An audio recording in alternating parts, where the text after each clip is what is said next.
চাল বাজারের খবর জানাতে এবার কুষ্টিয়া থেকে যোগ দিচ্ছেন সহকর্মী শরীফ বিশ্বাস। শরীফ, চাল বাজারের কি পরিস্থিতি দেখছেন?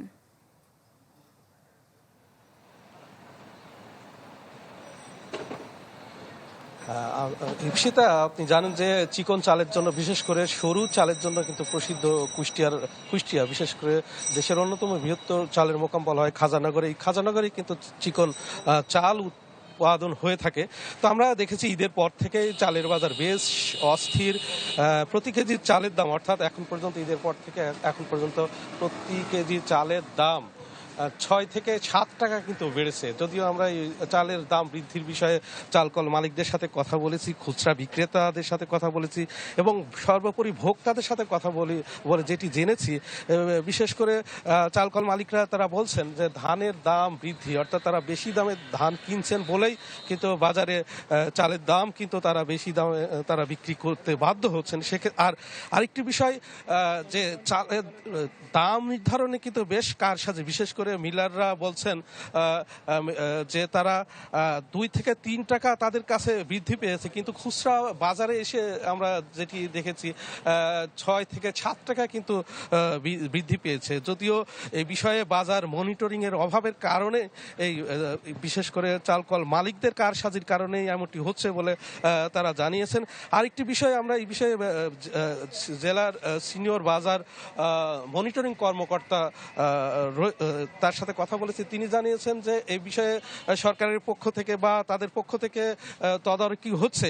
আর এই বিষয়ে কুষ্টিয়ার মোকামদের কতটুকু দায় রয়েছে সেটি তারা নিরূপণ তারা করবেন এবং তদারকি করবেন, এবং কর্পোরেট ব্যবসায়ীদেরকে কিন্তু তিনি দায়ী করছেন। এই বিষয়ে সরকারের সংশ্লিষ্ট মহলে বা সংশ্লিষ্ট দপ্তরে তারা এই বাজার যাতে মনিটরিং হয় এবং কর্পোরেট ব্যবসায়ীরা যাতে করে সিন্ডিকেট করে তারা বাজার অস্থির না করে সে বিষয়ে তিনি কিন্তু পরামর্শ দিয়েছেন এবং সংশ্লিষ্ট দপ্তরে কিন্তু এমন তথ্য কিন্তু তিনি জানিয়েছেন। সব মিলিয়ে কুষ্টিয়ার বাজার পরিস্থিতি, চালের বাজার পরিস্থিতি কিন্তু এমনই ছিল। ইপসিতা, ধন্যবাদ আপনাকে। দর্শক, কুষ্টিয়া থেকে জানছিলাম চালের বাজারের পরিস্থিতি। মাছ বাজারের খবর জানাতে ব্রাহ্মণবাড়িয়া থেকে সরাসরি যোগ দিচ্ছেন সহকর্মী প্রকাশ দাস। প্রকাশ। জি ইপসিতা, ঈদের পর থেকে মূলত গত ২ সপ্তাহের ব্যবধানে ব্রাহ্মণবাড়িয়ার বাজারগুলোতে সব ধরনের মাছের দামই কিন্তু বেড়েছে। বিশেষ করে পাইকারি পর্যায়ে ২০ থেকে ৩০ টাকা মাছের দাম বাড়লেও খুচরা পর্যায়ে কিন্তু তা ৪০ থেকে ৫০ টাকারও বেশি বেড়েছে। তো আমি এখন আছি তিতাস নদীর কুলঘেঁষা ব্রাহ্মণবাড়িয়ার ঐতিহ্যবাহী আনন্দ বাজারে, এবং ভোর থেকে এই বাজারে এসে আমি যেটা দেখেছি, এখানে কিন্তু নদ নদীর মাছের তুলনায় চাষের মাছ দিয়ে কিন্তু ক্রেতাদের যে চাহিদা রয়েছে সেটি কিন্তু মেটানো হচ্ছে। তো আমি সকাল থেকে এখানে এসে মাছের দাম সম্পর্কে যেটা জানতে পেরেছি, এখানে কিন্তু যে কাতল মাছ রয়েছে সেটা কিন্তু কেজি ৪০০ থেকে ৪৫০ টাকায়, রুই মাছ ৩৫০ থেকে ৪০০ টাকা, তেলাপিয়া এবং পাঙ্গাস ১৮০ থেকে ২০০ টাকা বিক্রি হচ্ছে। এছাড়া ব্রিগেড মাছ ২৫০, ঘাসকাপ ৩৫০ টাকা। এছাড়া চাষের যে শিং মাছ রয়েছে সেগুলো কিন্তু ৪০০ টাকা, এবং গুলাইয়া ৭০০, ট্যাংরা ৬০০ থেকে ৬৫০ টাকা বিক্রি হচ্ছে।